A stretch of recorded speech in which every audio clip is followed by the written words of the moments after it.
Mas deu para dar uma boa animada aqui, ó, gente. De parabéns com a dança aqui, né? Ó, malemolência, O dom tá Rick. aqui dentro, enterrado, escondido, né? Gente, o seguinte, vocês com certeza nos acompanham o programa Revolução Jesus, como nós temos toda segunda-feira, e aos domingos também temos a reprise. Fizemos questão de quê? Neste acampamento, trazer para vocês também um pouquinho do programa. Então, aqueles que estão aqui no Rincão vão participar ao vivo com a gente, e aqueles também que estão em casa vão participar de casa, mas vocês também podem interagir durante todo o programa, né, Dai? Porque a gente vai fazer algo diferente. Pode explicar pra gente? Sim, nós vamos abrir uma caixinha aí de perguntas para vocês, que tiverem algumas perguntas para nossos convidados, que são convidados especiais. Então, você que está nos acompanhando aí, você também que estiver aqui, é só entrar no @Revolução Jesus. Nós vamos soltar daqui a pouquinho uma caixinha de perguntas para você fazer uma pergunta. Pode ser qualquer tema, para os nossos convidados que são de peso, hein, Henrique? Exatamente. Vamos lá, Dai? Vamos lá. Queremos convidar aqui, os nossos queridos convidados, venham aqui. Chega mais, Padre Demétrio! Uma salva de palmas, por favor. Bem-vindo, Padre. Padre, pode sentar aqui, por favor. Gostaríamos de chamar também aqui o padre que esteve conosco hoje de manhã, Padre Douglas. Seja bem-vindo, Padre. Aê! Ó, nós estamos aqui com os paralelos, com o Padre Demétrio e o Padre Douglas. Um bem baixinho, o outro bem alto, né? Na altura. Para poder equilibrar. Grandiosidade. Chega mais também Darlene Cristina, nossa pregadora da manhã. Olha aí! E Lucas 6, o nosso pregador também deste encontro. Uau, Sejam bem-vindo. muito bem-vindos. Muito obrigada. Podemos assentar. Como vocês sabem, todos esses pregadores já passaram por aqui e já contribuíram bastante com o nosso acampamento, partilharam bastante sobre aquilo que era a temática das pregações deles, só que nós queremos ir um pouco mais fundo. Nós pensamos em trazer um podcast, uma conversa bem interessante sobre o tema Deus tem agenda? Você já se perguntou isso, Dai? Se Deus tem agenda? Eu nunca parei para pensar isso. Não sei se vocês já pararam para pensar, mas Deus, o Criador, o nosso Criador, ele tem agenda? Ele, sei lá, que ele parou assim, fez uma agenda. Será? E aí? É um questionamento que a gente quis trazer. Os nossos convidados também estão aqui para nos ajudar a entender um pouquinho disso.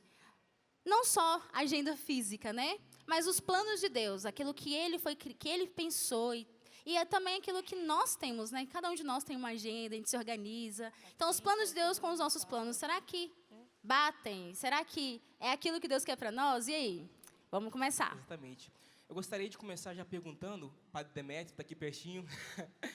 Padre, e também os demais convidados, nós sabemos que nós vivemos uma vida bem intensa, né? Uma vida de várias propostas, nas quais nós podemos escolher aquilo que nós queremos para nossas vidas, mas também existem opções boas e opções não tão boas. Diante de tudo isso, é fato que nós vivemos em um mundo hoje que nos leva, de forma externa, a um regresso na nossa santidade, na nossa vida em Deus, e também Deus, em meio a tudo isso, Ele tem um plano, Ele tem etapas em meio a tudo isso para a santificação da pessoa no mundo atual, um mundo tão caótico, mas Deus também Ele tem um meio de fazer com que essa pessoa viva uma vida de santidade, de caminhada progressiva? Deus, quando criou o ser humano, Ele criou com um plano de amor eterno, só que Deus preferiu o risco de nos dotar de liberdade, ainda que nós pudéssemos negar o amor do nosso Criador, mas Ele prefere correr esse risco do que ter o amor de escravos, um amor de pessoas que não são livres para querê-lo livremente. E claro, Deus, ao dotar o homem dessa liberdade, mesmo querendo que esse homem esteja unido a si, Ele corre o risco dessa liberdade ser mal usada, como de fato foi ao longo da história. E desde que o pecado entra na história da humanidade, o que a gente vê é um conflito entre os interesses de Deus e os interesses do mundo. O mundo foi criado bom da parte de Deus, porque tudo que sai das mãos dele é bom. Mas justamente pelo mau uso da liberdade, tanto por parte dos anjos como por parte dos homens, seres livres, o homem, ao dar as costas ao seu Criador, vai edificando o mundo que cada vez mais vai entrando em conflito com aquele plano original de Deus. Então é verdade, se por um lado Deus tem um plano, e esse plano de Deus é imutável, por outro lado há um conflito muito grande com o plano daqui desse mundo. Portanto, sempre ao longo da história vai haver essa tensão entre os interesses de Deus e os interesses mundanos, né? Então, a nossa luta, o nosso grande desafio é corresponder ao desejo de Deus, entrando nessa luta, nesse combate, contando com os auxílios sobrenaturais da graça, para que a gente possa edificar a vontade dele já aqui na terra, construindo aquilo que ele desejou para nós desde toda a eternidade. Depois a gente pode explorar um pouquinho mais qual seria, né, o plano de Deus para a humanidade. Alguém mais gostaria de complementar sobre isso? Fique à vontade.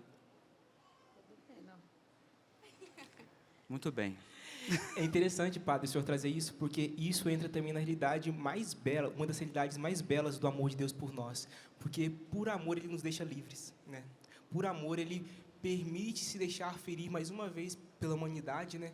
Em meio aos nossos pecados, porque Ele pagou os nossos pecados, eles foram sanados na cruz, no sacrifício de amor de Jesus Cristo. Mas, mesmo assim, Ele não se deixa ainda numa posição de um carrasco, que só porque eu paguei pela tua vida, porque eu paguei por você com a minha vida, eu te aprisiono. Pelo contrário, ele pagou com a vida dele para nos fazer ainda mais livres, tanto para estar nele ou não, né, Day? Sim, sim. E é muito interessante isso que o padre trouxe também, porque o mundo, ele quer descaracterizar, né? É uma das perguntas que nós trouxemos aqui também. Ele quer descaracterizar isso que o próprio Deus criou. E aí, hoje, o que vocês acham, assim, que são essas armadilhas, assim, que querem mesmo nos desconfigurar, nos descaracterizar daquilo que é o plano de Deus para nós? Podem começar também. Quando nós usamos a palavra agenda, nós estamos nos referindo a um plano de prazos determinados. A agenda contempla um planejamento de curto, médio e longo prazo. Ela vai dizendo o que nós temos por fazer. Isso é que é a agenda, não é? E claro que ela, por mais flexibilidade que possa ter, se nós não temos um norte, nós não sabemos para onde vamos. Esse é o sentido da palavra agenda.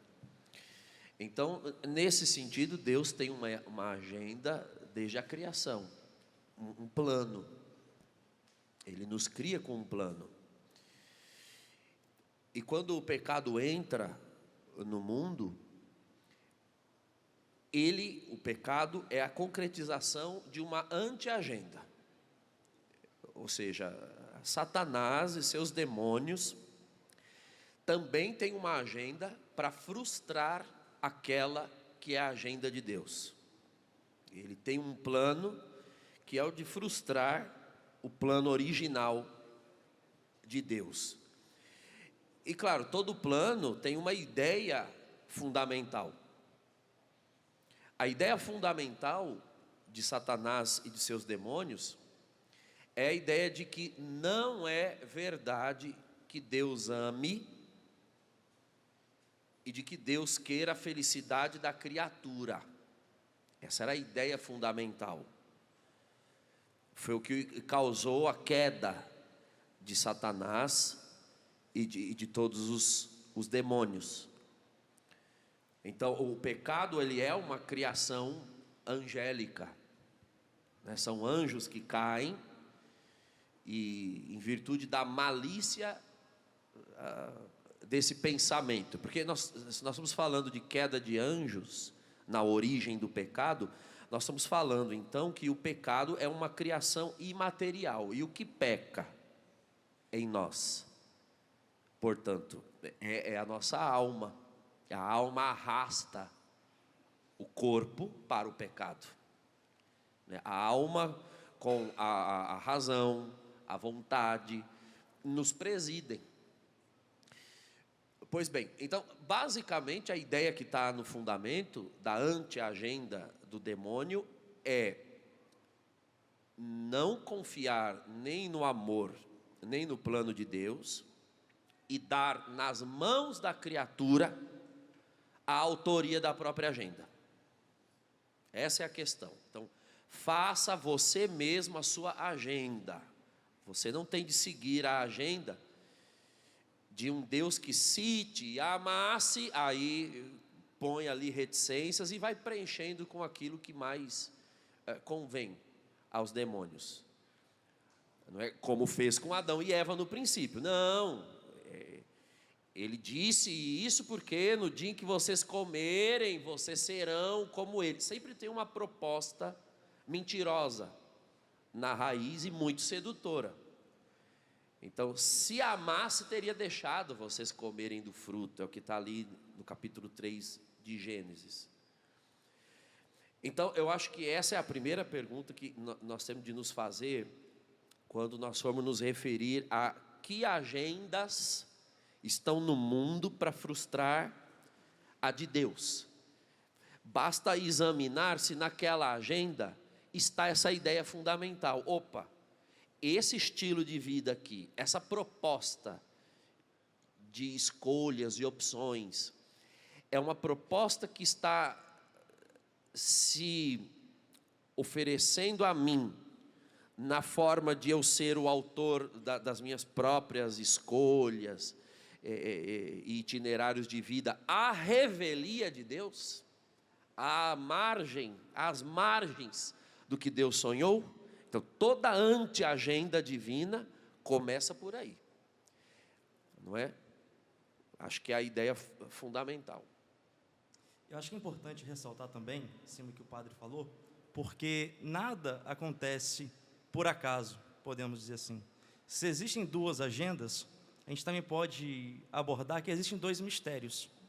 O mistério da divina providência e o mistério da iniquidade, que fundamenta e sustenta essa agenda, que passa, podemos dizer assim, por operários, por pessoas, por situações, por circunstâncias. Então, é muito importante também nós não perdermos de vista que o triunfo final, por mais que talvez a agenda do anticristo, a gente pode dizer assim, a agenda do mistério da iniquidade, faça mais barulho, mas, por fim, a última palavra, a vitória final, é a agenda de Deus. É o mistério da divina providência que vence. Que eu posso dizer até como Paulo fala, né, na carta aos Tessalonicenses, que por fim o sopro da boca de Deus esmagará todo o mal. Então, assim, é um combate que nós vivemos, que a gente não pode ser negligente, mas ao mesmo tempo a vitória é certa naqueles que estão em Cristo Jesus. Lucas, já continuando com você trouxe em relação a isso, me recordo agora também que a sua pregação, o tema foi Fiz burrada, né? E agora? Muitos de nós, né, até mesmo você que está em casa, com certeza já viveu na sua vida situações de pecado, situações às quais você se sentiu arrancado daquilo que era o caminho que Deus sonhou para você. Padre Jonas, ele tem uma frase incrível, né, que a gente cansa de ouvir na Canção Nova, que é: você não pode frustrar os sonhos de Deus, os planos de Deus para você. Ou seja, Deus tem um plano. Só que em meio a esse decorrer, temos pecados, temos nossas falhas, nossas quedas.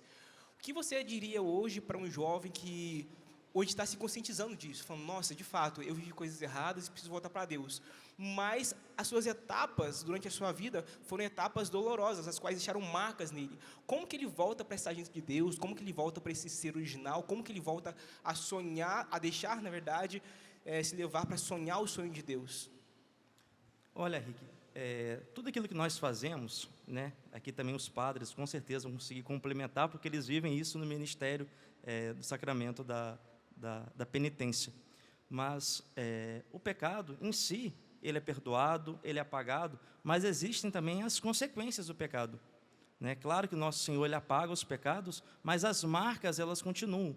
Mas a gente precisa entender também, e não ter um olhar apenas negativo sobre essas marcas, sobre as tendências e as consequências das marcas, ter um olhar também que essas feridas que ficaram, que a gente vai percorrer, vão continuar no nosso caminho de santidade, e ter esse olhar, não um olhar meramente positivo, não, mas um olhar de esperança, por uma expectativa que não é desse mundo, que as nossas chagas serão chagas gloriosas lá no céu. É que eu me recordo de uma frase de Santo Agostinho, quando ele vai falando de São Paulo, que todas as coisas acontecem, se manifestam para aqueles que amam a Deus. Aí ele complementa dizendo, até mesmo o pecado. Até o pecado, de certo modo, nosso Senhor consegue tirar de um bem, tirar uma graça, tirar uma virtude, tirar um aprendizado. Eu penso que a ousadia do homem e da mulher diante de Deus, na sua fraqueza, é utilizar a matéria daquilo que o leva ao pecado como uma oportunidade também de autoconhecimento. Porque os nossos pecados, eles nos, penso eu aqui, os padres também e o Lucas, eles dão margem também de conhecimento. Até onde os meus limites, até onde eu me conheço, para que isso se torne essas chagas gloriosas e ter essa capacidade de, em Deus, perceber aquilo que ainda em mim, né, ainda não é de forma tão clara, essa correspondência ao amor de Deus, essa atitude de corresponder àquilo que Deus quer, né? Então, eu trago assim no meu coração que também os nossos pecados, eles podem ser uma grande oportunidade de autoconhecimento, né? Se nós fazemos um exame de consciência, pedindo mesmo as luzes do Espírito para que Ele nos mostre, né, raízes, motivos. Muitas vezes nós somos levados, né, por algo que nós abrimos uma brecha lá tão pequena e ela foi tendo uma crescente na minha história e talvez eu não perceba. E um bom exame de consciência na companhia do Espírito pode me levar a isso. Então, eu acredito também que se torna um ambiente de autoconhecimento, nem sei se é a palavra ambiente, mas se torna uma oportunidade de autoconhecimento, né? de se perceber. É bonito ver que, pegando esse gancho do que o padre Douglas falava, da agenda de Deus, do plano originário de Deus e da anti-agenda, a agenda do mal, que o mistério da providência, ele é maior do que tudo isso. Mesmo Deus não tendo planejado o mal na história da humanidade, mesmo Ele não querendo que o homem se perca, Ele dando a liberdade, o homem corre esse risco que o homem efetivamente prefere dar as costas ao seu Criador, mesmo assim, a agenda do mal nunca vai conseguir se impor na história da humanidade. Mesmo com os nossos erros, os nossos desvios, Deus consegue aproveitar de tudo isso como matéria-prima para a nossa santificação. E esse olhar de otimismo sobrenatural, nós falamos de otimismo sobrenatural em contraposição ao otimismo ingênuo do mundo, que não é o otimismo do cristão. O otimismo ingênuo é o otimismo daquelas pessoas, por exemplo, que ao mudar um ano, ao começar um ano novo, acham que tudo vai ficar bem simplesmente porque um ano novo começou. Esse não é o otimismo cristão. E o otimismo cristão nem tampouco se fundamenta em nenhum princípio aqui desse mundo. Nós não depositamos a nossa esperança em nenhum político, não depositamos a nossa esperança em nenhuma situação mundana, mas o otimismo cristão é daquele que sabe que pode tudo estar mal, mas Deus vai dar um jeito, porque Deus não perde batalhas. E mesmo quando tudo parece escapar das mãos do Senhor, isso tanto na história como um todo, bem como na nossa história pessoal, quando tudo parece estar perdido, Deus vem ali e faz novas todas as coisas, como fez no sepulcro, como faz constantemente na nossa vida. Então, a agenda de Deus, no fundo, ela sempre vai se impor, mesmo que ela permita que o mal, por algum momento, tome certo corpo, né? Tanto na nossa vida, com o pecado, como na vida da sociedade como um todo. Mas Deus sabe utilizar tudo isso, né, para que as coisas concorram para o bem daqueles que o amam. Isso é interessantíssimo, né? Isso nos dá muita segurança no meio de tantas incertezas. Padre Demétrio, quando fala assim, padre, me faz lembrar a definição do Catecismo da Igreja de providência, a sabedoria de Deus que rege todas as coisas, né? Quando nós dizemos que a sabedoria de Deus rege, então Ele, na sua sabedoria suprema, não tem como que está sempre acima do homem. Então, nisso que o padre falou, me fez recordar dessa definição, né, de Deus que é a sabedoria, a providência de Deus que rege todas as coisas. Então, é uma atitude de fé de crer que Deus, em meio a tudo isso que o padre disse, pode ser um caos, uma situação pessoal, particular, que você possa estar vivendo, a sabedoria de Deus rege todas as coisas. Diante das realidades que nós vemos, catástrofes e tantas outras, a sabedoria de Deus rege todas as coisas, né? Então, isso nos acalenta, posso dizer, na nossa alma, desse repouso na sabedoria de Deus. Eu posso repousar porque Deus é sábio o suficiente, né? E do qual nós nos perdemos na nossa pequena sabedoria, achando que nós vamos bem entender, mas deixamos para que Deus se manifeste. E como a gente já falou aqui um pouquinho também, o mundo oferece muitas coisas para a gente, né? Então, temos a agenda de Deus, mas no mundo onde oferece tantas possibilidades, tantas suposições, né? Fico colocando, você vai ser feliz dessa forma, você vai ser feliz desse jeito. Aí vem uma pergunta da Juliana Mota, obrigada pela participação, Juliana, que ela faz a pergunta assim: como saber se estou seguindo de fato a agenda de Deus? Deus, ele intervém na história humana desde o início, desde quando o pecado entrou no mundo. Deus trabalha na nossa salvação, então ele intervém revelando a sua vontade. O Deus verdadeiro, ele não é como aquele Deus dos filósofos gregos, uma espécie de demiurgo de Platão, que dizia assim: olha, é preciso crer que há um Deus, porque afinal de contas tudo tem que ter tido uma origem.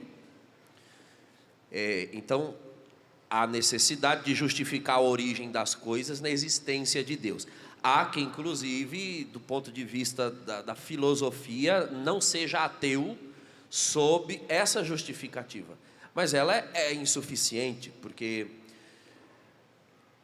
existe um Deus que criou tudo e soltou esse tudo que criou e deixou a criação à mercê das leis da natureza. Não é. O Deus verdadeiro não fez dessa forma. Ele não criou as coisas e simplesmente deixou o universo, o mundo e todos nós entregues à própria sorte ou às leis que ele mesmo estabeleceu, e tudo aqui não passaria de uma ação e reação. Não é dessa forma. Deus atua na história.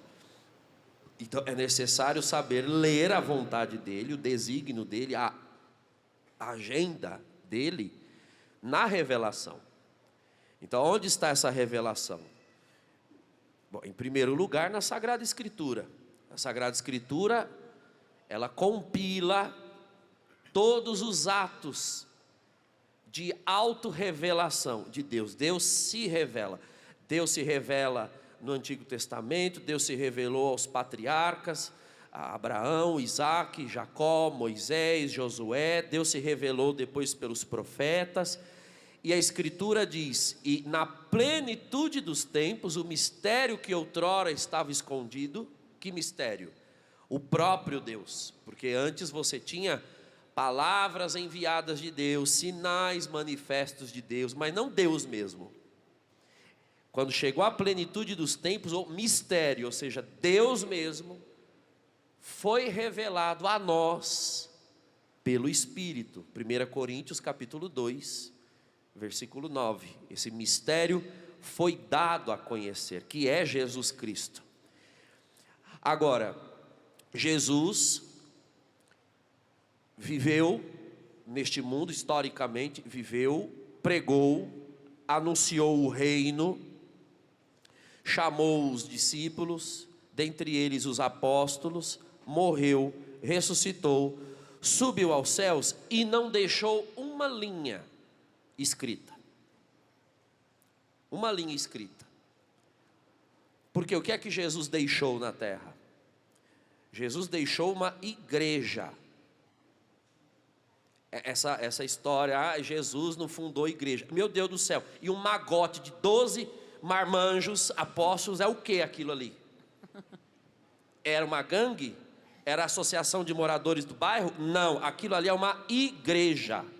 Os apóstolos, os discípulos, que é a comunidade dos crentes ao redor do Senhor, dotados do Espírito do Senhor. Então, é o que São João diz no início do Evangelho e diz no início da primeira carta. O que vimos, o que ouvimos, o que nós tocamos do verbo da vida, isso é o que nós comunicamos a vocês. Então, nós temos aqui um conjunto de discípulos, apóstolos, que ouviram do Senhor, comeram com o Senhor, viajaram com o Senhor, andaram com o Senhor, viram o Senhor ressuscitado, estiveram com Ele após a ressurreição. Estes pregaram e transmitiram essa agenda. Jesus é a agenda material. Acho que um dos dois fez a pergunta no início: será que Deus tem uma agenda não só material, mas espiritual? Sim, Deus tem uma agenda material. Jesus Cristo, o verbo se fez carne, pessoa, matéria. Jesus é uma agenda material. Quem o vê, vê o Pai. Ele disse: quem me vê, vê o Pai. Quem vê Cristo, vê a agenda de Deus. O falar de Cristo é o falar de Deus. O pensar de Cristo é o pensar de Deus. Então, esses apóstolos, esta igreja, prega a palavra, a transmite ao longo dos séculos, e muito desta pregação, aliás, tudo desta pregação é ou posto por escrito, aí nós temos a escritura no Novo Testamento, e transmitida depois, que é o que nós chamamos de tradição apostólica. Então, os santos padres, e ensinada ao longo dos séculos, que é o que nós chamamos de magistério. Então, assim, como saber se eu estou na agenda de Cristo? Palavra de Deus. Palavra de Deus, escritura, a tradição de 2000 anos, e o que sempre se praticou desta palavra. Então, Jesus é esse evangelho, e esse evangelho, ele se perpetua na vida dos crentes, na vida dos fiéis. Paulo diz na segunda carta aos Coríntios, no capítulo 3, vós sois cartas vivas de Cristo, não escritas em tábuas de pedra, ou com tinta, mas com o sangue de Cristo, com o Espírito de Deus. Então, basta que você se compare a Cristo e com a igreja. A igreja, quando eu digo a igreja é verdadeira, a igreja santa, a esposa de Cristo. E olhe para o projeto de Deus, a agenda de Deus efetivada, encarnada, traduzida na vida daqueles que corresponderam a essa agenda, que são os santos. É uma coisa óbvia. Como é que alguém quer conhecer o projeto de Deus e vai consultar o projeto de Deus naquilo em que ele fracassou e não naquilo em que ele venceu? Não é? Há quem olhe para a igreja e queira olhar defeitos da igreja, aqueles que deram escândalo na igreja, aqueles que caíram na igreja. Ora, mas isso não é a igreja? Se eu perguntasse, padre, o senhor precisa fazer uma pesquisa sobre o budismo. Então, o senhor vai perguntar para o pior budista que o senhor encontrar, ou o senhor vai preferir escutar um monge tibetano que está lá na neve fazendo há 50 anos? Eu acho que esse tem mais autoridade para falar sobre o budismo do que alguém que diz que é budista aí do meio da rua e a gente nem sabe se é. Não é assim? Com qualquer credo funciona assim. Então, você quer saber qual é a agenda de Deus, o sonho de Deus, o projeto de Deus que foi deixado, enviado ao mundo em Jesus Cristo? Tem que olhar para aqueles que foram fidelíssimos a Ele. Fidelíssimos. Então, o que é a igreja, né? A agenda cumprida, a que deu certo, são os apóstolos, são os mártires, são os confessores, as virgens, a Santíssima Virgem Maria. E isso é a igreja, essa é a agenda. A agenda é essa aqui é a palavra que deu certo e está dando. Porque se o Espírito que fez estes se tornarem a agenda ambulante, não é? A vida de Cristo traduzido, o desejo, o desígnio de Cristo traduzido na vida deles, se esse Espírito é o mesmo que nos foi dado no batismo, então a agenda ainda está em andamento e é possível fazer parte dela. Uma vez nós entendemos que nós temos de fato uma agenda, que Deus tem uma agenda, sabemos que essa agenda um dia chegará até o seu fim. E para nós que cremos em Cristo e esperamos a sua vinda, sabemos que essa agenda, né, terrena aqui na terra se findará com a chegada de Jesus Cristo. Nós vivemos para isso, dedicamos nossas vidas para isso, saímos de nossas casas, evangelizamos para isso. Mas, ao mesmo tempo, também entendemos o quê? Se nós que estamos em Cristo sabemos que existe um fim humano, material aqui para essa agenda, também o demônio sabe disso. E é normal para todo mundo, quando uma agenda vai se findando, aquilo que é pendência, você se desesperar. Então, você querer adiantar uma coisa, você querer apressar outra coisa, você querer se desesperar nas ações. É perceptível também isso na realidade do demônio, porque hoje é claro, é explícito, como que o demônio cada vez mais está sendo mais descrachado, tanto nos seus ataques contra a nossa juventude, mas também vamos além, as nossas crianças, com as ideologias. O demônio hoje, o que acontece? Ele está mais escrachado ou é o mundo que está cada vez mais laxo, permitindo com que ele chegue e adentre nas realidades? É difícil dar uma resposta concreta e precisa sobre isso, porque assim, na medida que a gente vai tendo entendimento sobre isso, que eu me recordo você falou da parousia, né? Quando Nosso Senhor virá pela sua segunda vinda definitiva. Eu me lembro de um sermão de São Bernardo, que ele fala das 3 vindas de Cristo. A primeira, no seu nascimento, humilde. Aí ele fala da sua segunda vinda definitiva, que é a sua parousia, e entre essa primeira e a segunda, vem a intermediária, que ele vem pela sua graça.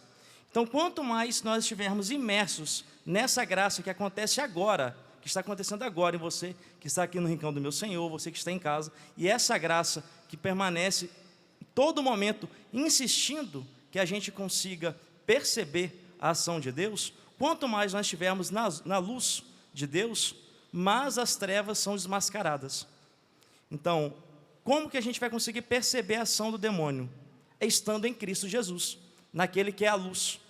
Então, a luz desmascara, a luz desmascara todas as trevas. Então, a gente precisa estar na luz para perceber, e talvez a gente não vai conseguir perceber a ação do mal no sentido do macro, no universo, no Brasil. Talvez algumas pessoas mais específicas vão conseguir ter um entendimento. Mas você que me escuta, você precisa também compreender a ação do mal que atinge você de maneira particular. A sua casa, a sua família e, claro, também o macro. Mas, de maneira particular, como foi falado anteriormente pela Darlene, os seus pecados já está dizendo um pouquinho de como o demônio age na sua vida. Então, da mesma maneira que o demônio agiu em Eva, como foi falado, né, em Gênesis, por um espírito de engano, foi por engano, também nos fins dos tempos, vai ser por engano, que vai acontecer a apostasia, vai ser por engano que vai acontecer as pessoas perderem a fé, o esfriamento da fé virá por um espírito de engano. Só que só não será enganado aqueles que estiverem sendo fiéis a essa graça que acontece aqui e agora, que é a graça de Deus. Eu creio que com o avanço da secularização, cada vez mais a gente percebe que muitas das sociedades perderam a referência cristã, e isso em vários âmbitos, inclusive na cultura. O mal tem aparecido, tem vindo mais à tona de forma mais escrachada. Antes as pessoas parece que tinham um certo pudor, um certo respeito, até um certo medo, né? Pode ser que isso seja verdade, então não quero me condenar, não quero me perder.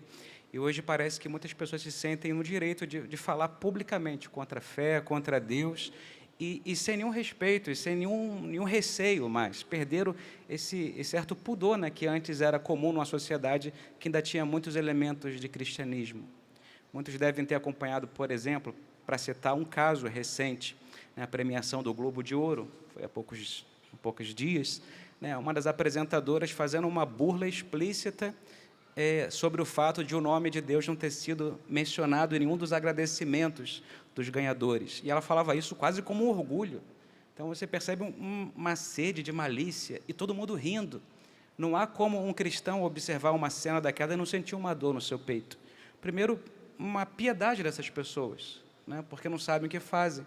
E, por outro lado, por ver o nome daquele que mais amamos sendo utilizado como objeto de chacota entre as pessoas. Então, o mínimo de respeito hoje está sendo perdido também.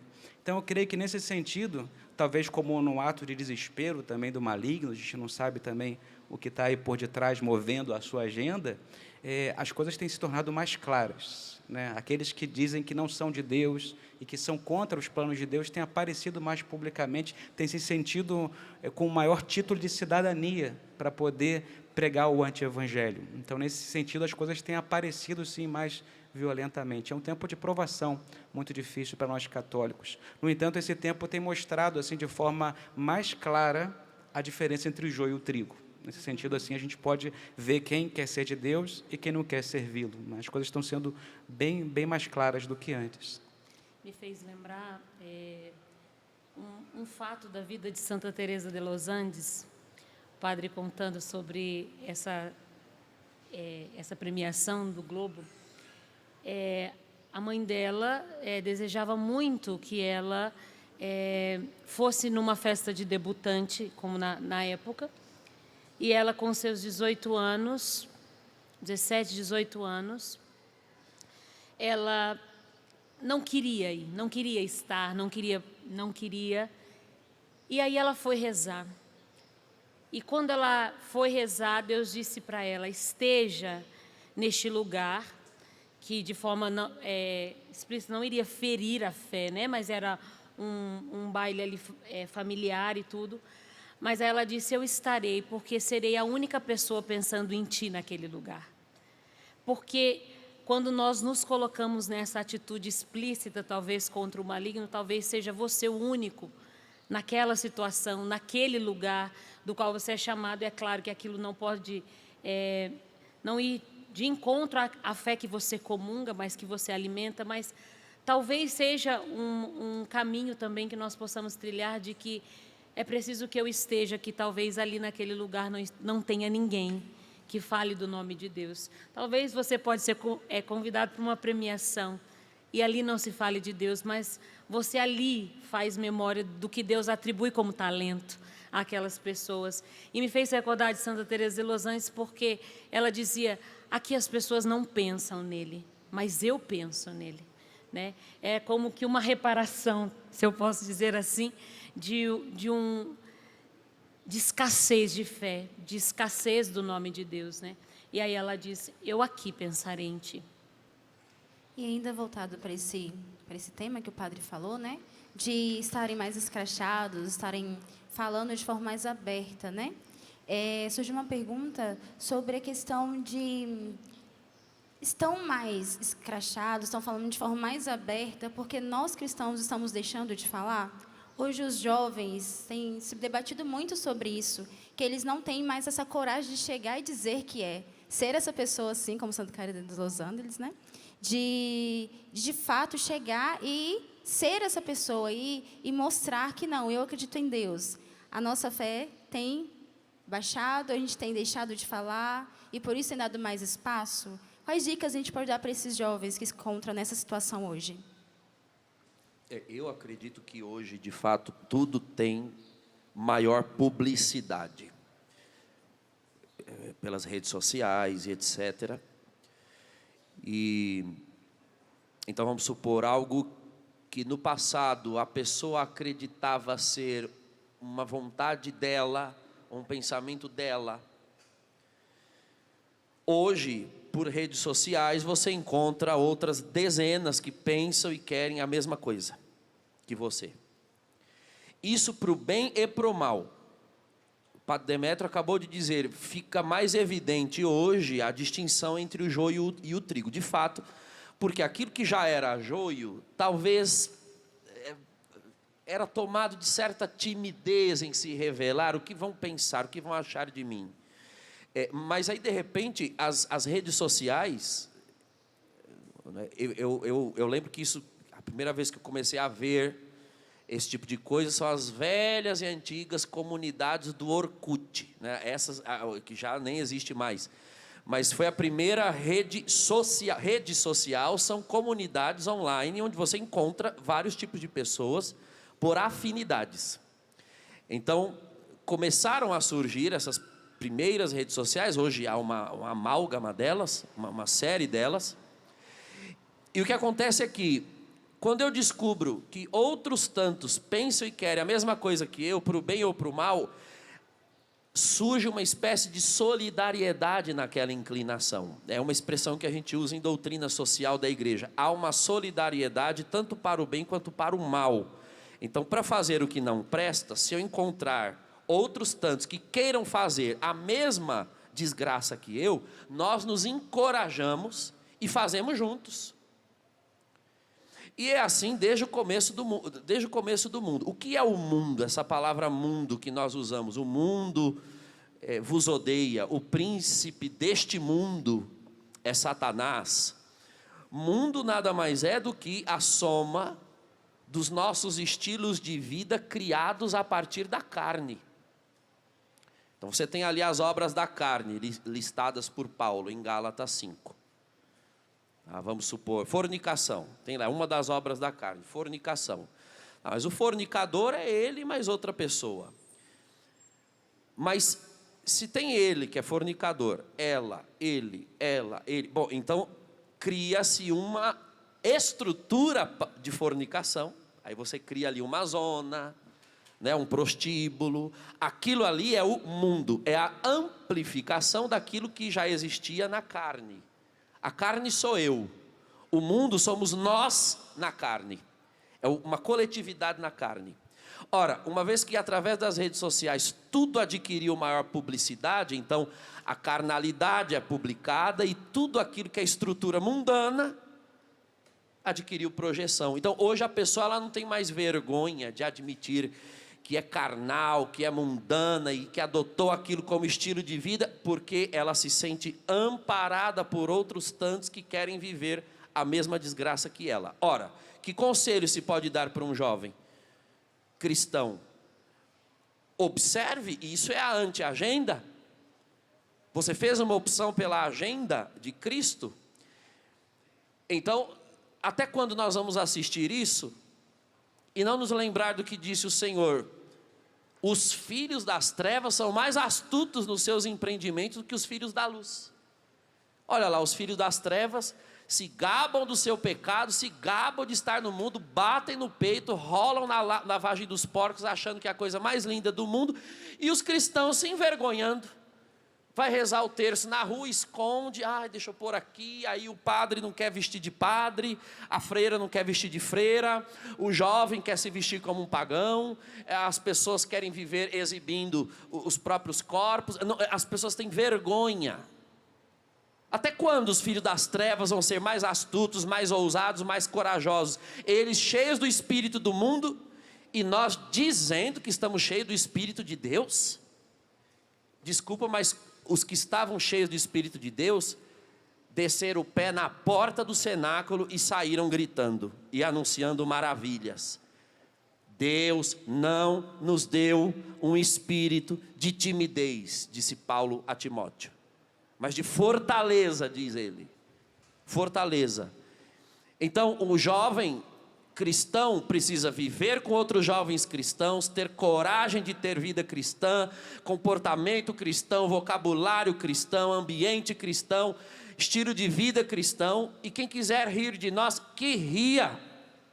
E quem quiser zombar de nós, que zombe. Nós não vamos arredar o pé, porque nós estamos cheios do poder de Deus.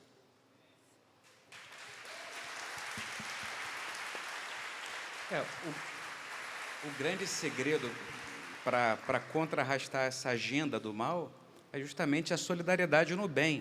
Ou seja, a gente perceber que há pessoas, eu vou dizer, a maioria das pessoas, mesmo que não cultive uma fé, guarda ainda um resquício de bom senso. E muitas das coisas que a gente vê imposta na agenda do mundo não é aceito pela maioria. É imposto, só que a maioria ou silencia, é omissa porque tem medo, ou às vezes até, de certa forma, aprova aquilo. E muitas vezes nós cristãos tacitamente aprovamos esse comportamento, por isso que essa agenda vai se alastrando. A partir do momento em que a gente começa a fazer um contraponto, olha, tem muita porcaria em música, em filme, na cultura, a partir do momento que a gente fala assim, olha, não vamos assistir, na minha casa não entra, eu não vou dar dinheiro para essa gente. E o dinheiro é o tema que funciona para os materialistas. Porque hoje a gente vê um recuo muito grande da agenda atual, justamente porque a gente está mexendo no bolso dessa gente. Então, mexe no bolso deles, que eles vão recuar e daqui a pouco vão estar rezando o credo em latim. Né? Então, o grande segredo é esse, é a gente não bater palma para essa gente, a gente dizer, não concordo, isso não vai entrar na minha casa, e vão fazer um filme falando disso, e uma música daquilo, e não vai ter audiência nenhuma, e vai fracassar, como tantos que têm fracassado agora, eles vão perceber, isso aqui não dá lucro. Ainda que seja por uma questão material, eles vão recuar. Mas a gente precisa fazer um barulho do bem. A nossa omissão é a grande responsável pelo alastramento do mal. Então, não se trata de ser bonzinho. Eu não faço mal a ninguém. Sim, mas eu tenho que influenciar positivamente e entrar nos ambientes. Nós precisamos de pessoas boas em todos os ambientes, como professores universitários, como pessoas que estão no mundo da cultura em geral, da música, do cinema, enfim, os católicos querendo se retirar para os desertos afora e o mundo continua se perdendo. Eu vos envio para o meio do mundo. Não vos peço que os tireis do mundo, ó Pai, mas que os livreis do maligno. A gente precisa atuar como fermento na massa. Esse é o nosso lugar. Enquanto a gente se recolher para fazer os nossos guetos dos santos, dos perfeitos, o mundo continua se perdendo, e não é a vontade de Deus para nós. Deus nos quer ali, como fermento na massa. Então, a gente precisa fazer esse bom barulho, né? Esse bom barulho com qualidade, é isso que vai contrarrestar a agenda do mal, né? É nítido como que hoje, cada vez mais, até mesmo com o despontar das redes sociais, é mais explícito muitas coisas, né? Tanto as boas quanto as ruins. Tanto que nós vemos despontando muitas pessoas que talvez não teriam acesso a evangelizar como evangelizam hoje por meio das redes sociais.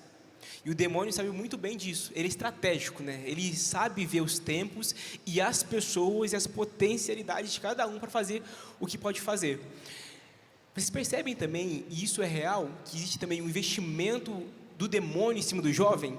Em cima do jovem que hoje está na universidade, em cima do jovem hoje que está em casa, do jovem hoje que está namorando. Existe ali uma sedução diferente do demônio em cima desse período da vida que ele vive?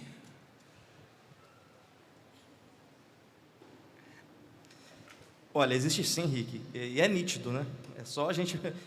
Na verdade, é só você respirar que você vai perceber. Não precisa de muita coisa, é só enxergar que você vai perceber.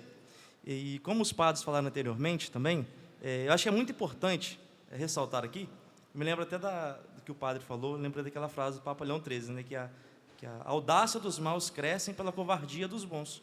Então, assim, a nossa covardia também, ela atrapalha esse processo.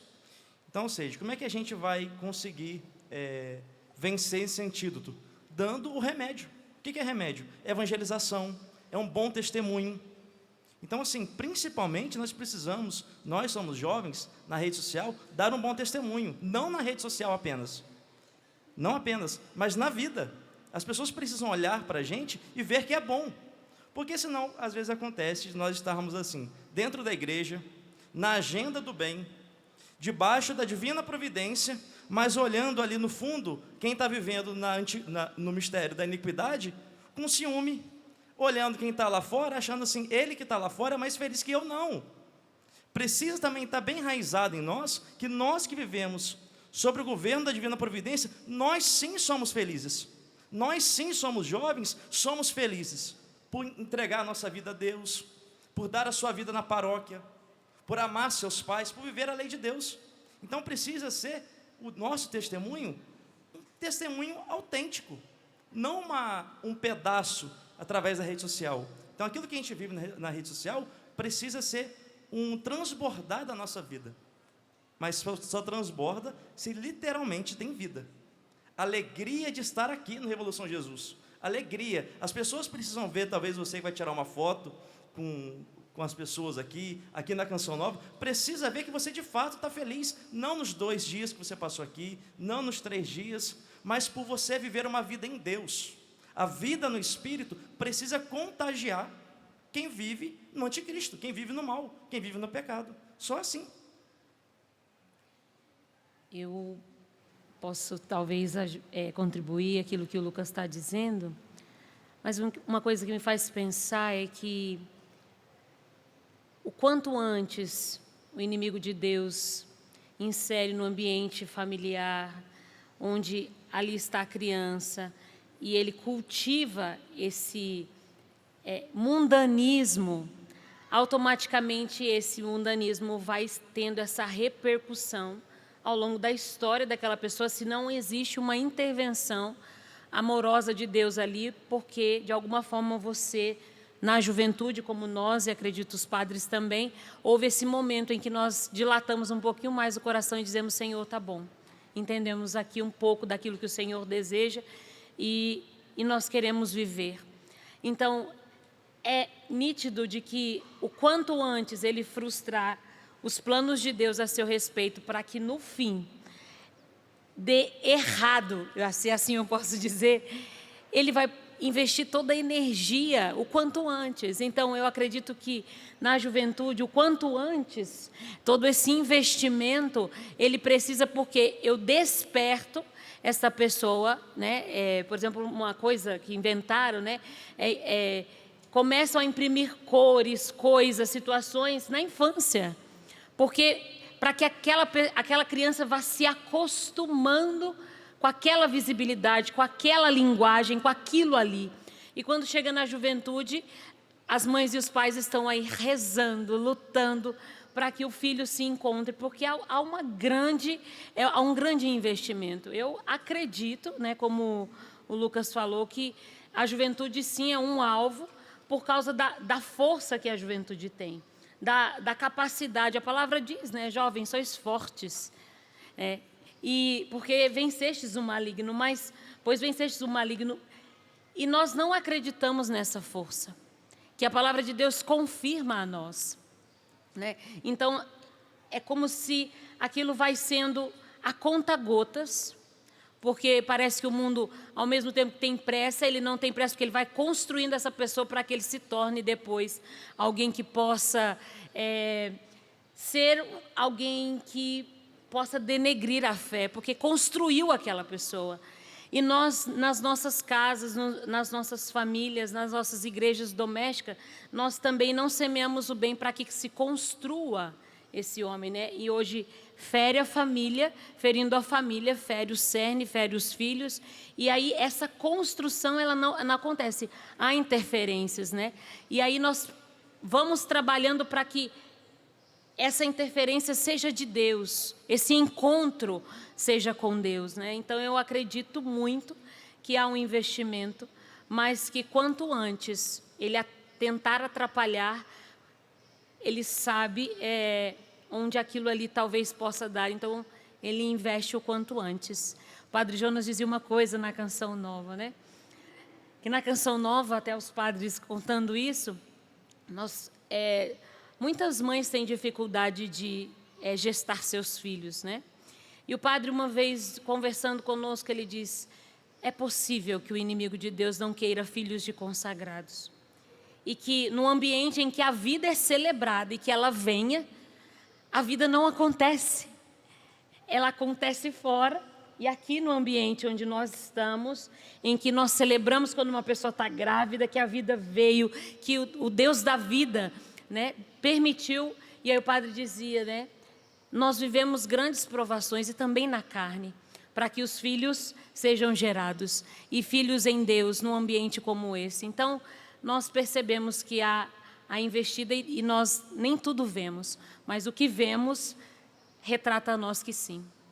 Eu queria provocar uma coisa aqui também, Rick, assim, em cima do que a Darlene falou, porque a pergunta foi sobre a questão de jovens.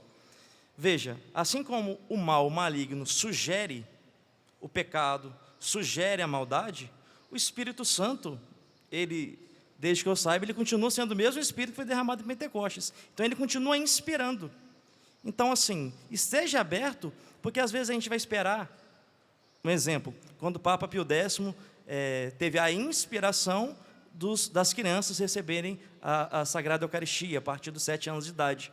A gente vai ter que esperar de tantos em tantos anos uma bula papal para ter uma inspiração do Espírito? Você que é jovem, o Espírito também precisa e quer falar através de você, quer te inspirar a outros jovens nesse processo de trazer para a igreja, de mostrar o quanto é bom dar a vida a Deus. Então não espere uma inspiração pronta vinda de alguém de fora. Esteja aberta, porque o Espírito também quer te inspirar no hoje e no agora, na circunstância da sua vida. E falando, você meio que começou a responder aqui a próxima pergunta, que vieram algumas perguntas dessa mesma linha, eu acho importante a gente tocar dessa forma mais direta, que é neste mundo, né, nas insídias que o inimigo tem, de querer seduzir o jovem, de estar atuando em cima dele. Aqui vieram perguntas sobre ansiedade e depressão, né? Neste mundo, neste tempo, que muitos jovens estão vivendo ansiedade, depressão.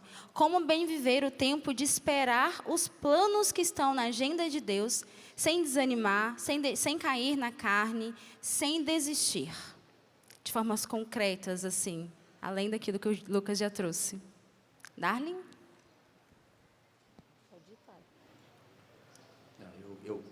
Eu chuto a bola e alguém marca o gol aqui, depois. Veja, nunca se ouviu tanto falar em doenças da alma como atualmente. Depressão e ansiedade. Existem duas razões, do meu ponto de vista. Então, aliás, duas possibilidades, melhor dizendo, duas possibilidades. Primeiro, ou já existiam essas doenças, mas elas não recebiam a publicidade que hoje recebem, uma vez que nós dissemos aqui que hoje as informações são muito mais rápidas, diretas e amplificadas. Ou é exatamente esse estilo de vida acelerado que está causando essas doenças. Ou uma coisa ou outra. A minha tendência é crer nessa última hipótese. Quando eu digo nós seres humanos inventamos um estilo de vida para o qual nós não fomos criados por Deus para viver. Essa é a questão. E é muito difícil voltar atrás. Quem primeiro falou sobre isso foi o Papa Leão XIII, no fim do século XIX, e vejam que é ainda século XIX, se ele visse de lá o que nós vivemos hoje, ele teria dito muito mais. Na encíclica Rerum Novarum, né, sobre as coisas novas, que é conhecida como o pontapé da doutrina social da igreja, lá ele diz que a sociedade passou por uma transformação tal que se tornou irrevogável e agora nós precisamos buscar no Evangelho formas de acompanhar. E ele se referia ali à Revolução Industrial, que é uma coisa que a gente estudou na escola e talvez nunca tenha dado muita atenção àquele período. Mas antes do século XIX, havia uma humanidade inteira que praticamente era do campo. Então, Deus criou, já no Gênesis está lá, Deus criou o jardim e pôs o ser humano ali. Então, nós fomos criados para viver em contato com a natureza, etc. E assim foi por séculos, quiçá milênios. Só que nós seres humanos, criamos um estilo de vida de grandes cidades, metrópole, ritmo de trabalho frenético, produção, competitividade, mostra de resultados, etc. E isso realmente não tem volta. Assim, nós já estamos enredados nesse estilo de vida, e é esse estilo de vida que nos adoece. Isso eu não tenho dúvida. Então, você tem que mostrar resultado, você tem que trabalhar, você tem as contas para pagar. Não estou dizendo que você agora vai se eximir disso, entende? É que a vida virou isso. E isso vai nos adoecendo, ao ponto de um pai de família, uma mãe de família, nós padres, professores, médicos, etc., só em falarmos em parar, descansar, dar um tempo, parece até uma confissão de fracasso, incompetência, derrota, porque é impensável essas palavras no nosso vocabulário. Então, nós inventamos esse estilo de vida, no qual as coisas acontecem de forma rápida. Essa era a intenção, quando nós inventamos, não é? Da Revolução Industrial para cá, e depois a Revolução Tecnológica, internet, né, tecnologia de todo tipo. A intenção era que as coisas se tornassem mais céleres, mais rápidas, para que fossem mais práticas, e assim nós tivéssemos mais tempo para o que de fato interessa. Só que essas coisas céleres, que deveriam nos dar mais tempo, acabaram por roubar o nosso tempo. Então, vamos supor, antes, para você falar com alguém, era preciso escrever uma carta, dobrar, pôr no envelope, andar até o correio, a caixa do correio, pôr e esperar. Eu ainda peguei essa época, né? Você tinha que esperar a carta ir, a pessoa receber, a pessoa ler, ela escrever de volta e fazer o mesmo processo. Então, assim, eu sabia que esperar fazia parte do processo de comunicação. Então, não tinha esse frenesi. Eu tinha uma ansiedade, mas era uma ansiedade com que tamanho? Tamanho de uma semana, 2. Hoje, você manda um áudio ou uma mensagem e a sua ansiedade tem qual tamanho? Segundos. Né? Não respondeu por quê? Estava fazendo o quê? Estava onde? Meu Deus, foi só 1 minuto, 2 minutos. Então, assim, a ansiedade ela não tem mais para onde expandir. Antes, eu chegava em casa do trabalho, lá comecinho dos anos 2000, e a comida estava fria, então eu tinha que pegar a comida, colocar numa panela, acender o fogo, mexer, depois pôr. Hoje você faz o prato, bota no negócio, 30 segundos, ela está quente. Então, assim, para fazer pesquisa de escola, eu tinha que pegar o ônibus, ir na biblioteca, caçar um monte de livros, pegar folha de almaço. Vocês já ouviram falar em folha de almaço? E escrever tudo aquilo ali para depois levar para casa, criar o trabalho, passar a limpo, pegar um letreiro que comprava no bazar, fazer a capa à mão e depois entregar o trabalho. Era assim. Hoje você entra, dá um Google, sai tudo pronto, imprime e joga lá. Para esquentar a comida é rápido, para conversar com as pessoas é rápido, para fazer um trabalho é rápido. A nossa mente está de tal forma condicionada a crer que tudo é rápido e tem de ser rápido, que quando chega a hora de lidar conosco mesmos, com Deus ou com os outros, nós achamos que Deus também tem obrigação de ser um celular, o outro tem obrigação de ser um micro-ondas, e eu preciso ser um Google, do qual tudo sai a hora que eu quero. Nós estamos coisificando, nós estamos tecnologizando nossas relações, nossos sentimentos, nossas emoções. E é por causa disso que começamos a ficar ansiosos e deprimidos quando descobrimos. É uma descoberta que ela não é muito consciente, ela é mais subconsciente ou até inconsciente. Quando a vida não segue o ritmo, ou os efeitos, ou tem as consequências que nós achávamos que ela tinha que ter, porque afinal de contas tudo é tão rápido, célere, funciona como eu programo, e quando tudo dá errado, então eu me entristeço, me frustro e me deprimo. Ou estou ansioso porque tudo tem que ser rápido, e não é, ou estou triste porque eu gostaria que fosse e não foi. Então, não sei se eu me fiz entender aqui um pouco, não é muito uma aula ou uma palestra, é uma apreciação. Eu realmente acredito que o estilo de vida material ao nosso redor começou a nos codificar, sabe? Domesticar, a pensar como se tudo na existência fosse como são as coisas que nós criamos. A alma humana não é uma internet. A minha relação com Deus não é uma pesquisa no Google. Então, eu já mandei aqui minha mensagem para Deus, estou esperando Ele responder. Ele não é assim, Ele não responde desse jeito.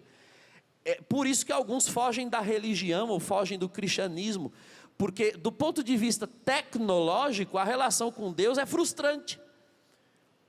Que você manda um zap para ele na oração e não vem assim, pronto, um áudio, tudo certinho, bonitinho. Não, ninguém mais tem paciência de esperar Deus falar, de aguardar o tempo de Deus, de aguardar os sinais, de esperar as respostas, de buscar na palavra. Ninguém mais tem. Porque tudo tem que ser rápido. Quem disse, quem falou, quem determinou? O estilo de vida que a gente criou, para nós é como se nós tivéssemos criado uma gaiola para pôr alguma coisa dentro, nós mesmos nos colocamos lá e trancamos por dentro e jogamos a chave fora. Eu queria só completar, não completar, né, porque o padre não precisa completar, mas eu dizer também, o padre falando que me fez pensar da ansiedade e da depressão, que um dos antídotos é que você pare.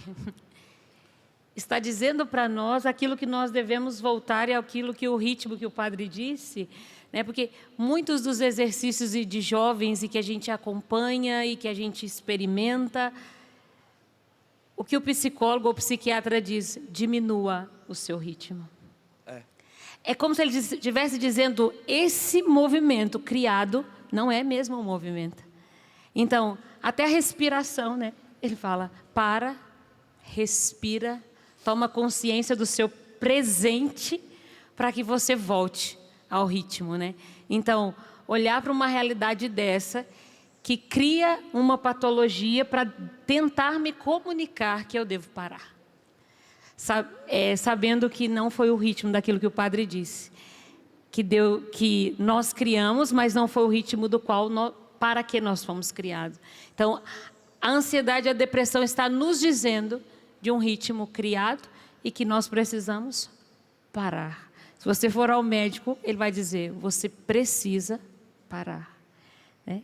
E nós vamos vendo isso, como que as coisas respondem para nós a realidade que nós estamos. Amém. Muito obrigado, viu? Agradeço o Padre Douglas, o Lucas, Darlene, o Padre Demétrio. Foi muito bom. Com certeza, se tivéssemos mais tempo, essa conversa daria 3, 4 horas, porque é um tema muito vasto, que vem de encontro com a realidade atual que nós vivemos, né? Então, muito obrigado pela contribuição, não só nesse programa, nesse momento, mas em todo o acampamento. Contaremos com os senhores, com o Lucas, com o Dali, em mais ocasiões. Muito obrigado, viu? Padre, para a gente poder encerrar de uma forma bem em Deus, né? Você poderia nos abençoar com a relíquia de Carlo Acutis, que é um beato, né, que vai se tornar santo, que é um exemplo para todos nós de alguém que soube enxergar a agenda de Deus com pouca idade, mas segui-la de forma fiel. Então vamos pedir à Santíssima Mãe de Deus e ao beato Carlo Acutis que intercedam por nós no fim desse programa. Ave Maria, cheia de graça, o Senhor é convosco. Bendita sois vós entre as mulheres, bendito é o fruto do vosso ventre, Jesus. Santa Maria, Mãe de Deus, rogai por nós, pecadores, agora e na hora de nossa morte. Amém. O Senhor esteja convosco. Pela intercessão da Santíssima Virgem Maria e pelos méritos do beato Carlo Acutis, cujas relíquias aqui veneramos, abençoe-vos o Deus Todo-Poderoso, o Pai e o Filho e o Espírito Santo. Amém.